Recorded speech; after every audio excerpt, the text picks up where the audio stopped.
né, liberal, ninguém falava em inferno, ninguém falava em perdição, um negócio que politicamente incorreto, na verdade.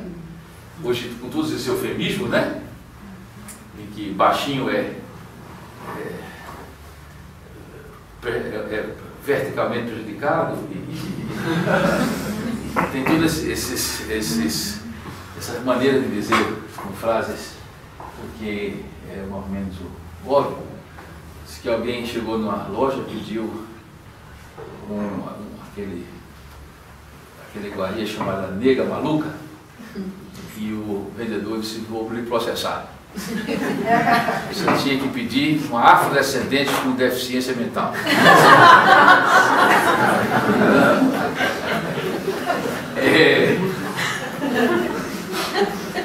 Então, irmãozinhos, vamos incluir o inferno na nossa conversa. Claro, a gente vai falar sobre a graça de Deus, etc. Mas, se você não tem essa categoria de que a humanidade está perdida, para que Salvador, para que igreja? Há 2 anos eu fui conversar com um dos meus queridos irmãos ex-combatentes do Evangelho. A grande tristeza que eu tenho hoje na minha geração é uma lista imensa de pastores e líderes que foram evangélicos nas suas convicções e tal, e que hoje estão noutras. E alguns abjuraram, e alguns são até agressivos contra as suas antigas crenças. E eu não gosto muito de, como diz o pessoal da minha terra, emprenhar pelos ouvidos. Eu gosto de ir lá. Irmãozinho, qual é a sua hoje? Vamos manter nosso laço de afeição. A primeira coisa que esse pastor me disse, muito popular no Brasil, foi: eu não creio mais no pecado original. Eu digo: então vamos fechar a viola, porque tirou o pecado original, tirou o pau do circo, né? Não tem mais nada para fazer, né? Não tem pecado, não precisa de salvação, não precisa de salvador, não precisa de cruz, não precisa de ressurreição. Né? Então, primeira parte da igreja, irmãos, é evangelizar, e muita gente enrola. O importante é o impacto social, o importante é aquela frase de São Francisco: pregue com palavras se preciso for. E aí a ideia é viver a vida cristã. Não, você tem que contar o recado. Conta a minha velha história. A igreja não pode negociar a proclamação verbal do Evangelho para confrontar pessoas com Cristo e fazer elas nascer de novo. Essa é a primeira parte da missão. Agora, tem gente que só para nela, né? Aí tem um monte de convertido imaturo aí, não faz nada com a vida, né? Só está tomando leite, né? Sendo crente carnal, mesmo vegetarianos. Aí você tem a segunda dimensão, né? Evangelizar. Então você tem a segunda dimensão, que é ensinar.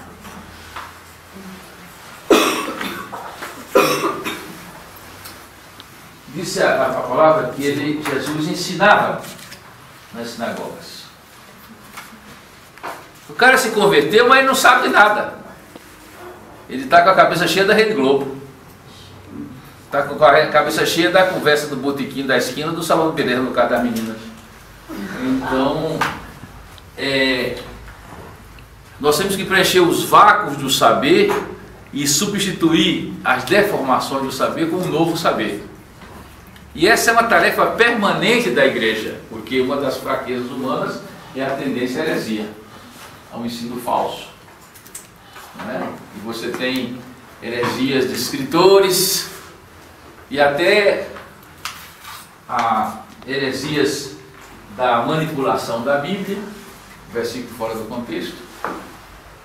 Né? Então, heresias que vêm do mundo, heresias que são fruto da leitura distorcida da Bíblia, e as heresias que vêm das revelações privadas. As grandes tragédias hoje é você ter a revelação privada. Quantas seitas nasceram de revelação privada? E nós somos uma cultura espírita que nós temos a mediunidade protestante. Né? O cara que recebe direto. Né? Ele tem Twitter com São Pedro, né? E aí tem a revelação direta. E algumas pessoas fazem o papel de pai de santo e mãe de santo evangélica, né? Com oráculo para casamento, para emprego, né? Mesma coisa. E ensinar a guardar todas as coisas que nos tem ordenado. Ensinar. Isso é uma missão fundamental. valor da escola bíblica dominical, outra instituição em crise, né? O valor dos sermões expositivos, do ensino dos credos, do ensino dos catecismos. Quando eu fui fazer meu curso de confirmação da Igreja Luterana no Brasil, foi a minha primeira denominação, peguei o catecismo pequeno de Lutero e tive que picotar todinho, porque não tinha moleza, né? Catecismo de Westminster para os presbiterianos. Então, estudar Pacto de Lausanne, temos que saber manejar a palavra para dar razão da nossa fé, conhecer a história da igreja para repetir os seus acertos e não repetir os erros, né? Conhecer a doutrina, porque o Espírito Santo é aquele que conduz a verdade, né? Então, nós temos essa dimensão de ensino. A terceira é uma dimensão comunitária. Aqui a gente diz ensinar todo o conselho de Deus, e aqui diz batizar e integrar os convertidos a uma comunidade de fé. Talvez até essa dimensão possa vir antes. Então, batizar e integrar. Já falamos ontem das várias formas de batismo, né? E integrar. O indivíduo foi convertido, ele agora vai crescer na comunidade. Todos nós temos dons e vocações. Ninguém deve ficar no banco e devemos ser ensinados a toda a verdade. Eu diria que, grosso modo, a maioria das igrejas evangélicas, ou mais ou menos, preenche essa visão, essa dimensão que eu chamaria de coinônica, querigmática, a missão didática e a missão coinônica. Só que não podemos parar aqui. Diz que Jesus chorou, Jesus curou, e aí nós temos a dimensão diaconal, servir. Dimensão diaconal.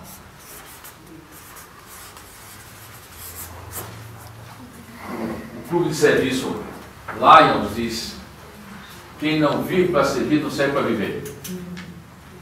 E nós na comunhão anglicana, nesse item, definimos assim: a missão da igreja, né, após ter evangelizado, integrado, ensinado, despertar no coração dos fiéis respostas de misericórdia às necessidades humanas.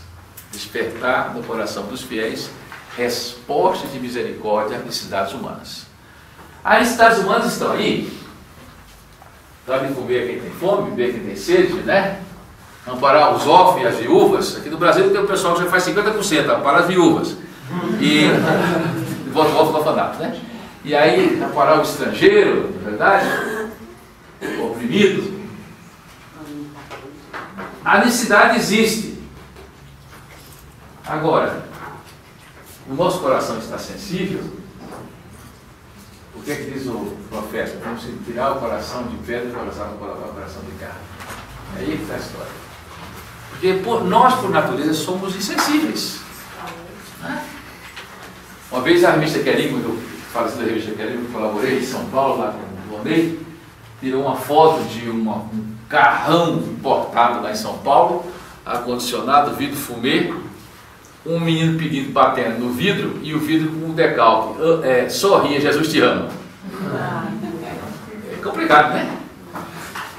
Então, não é um dever servir, não é uma obrigação, nem ninguém vai servir para ganhar ponto no galardão celestial. Nós somos salvos pela graça, mas lá no céu tem galardão. Nunca entendi bem o que é, se é medalha, dragona, o que é. Se você for um cara com muito galardão, vai para um privê tipo Alphaville. Se você for fraco em galardão, vai para a Vila da Coab, não sei. Não sei, tem diferença. Eu me lembro da moça da BU, bastante fajuta, que tirava no Rio, ele puxava por ela e dizia: não, eu sou pessoa humilde, não estou querendo muito galardão, não. você fazia aquela vidinha meio medíocre. Mas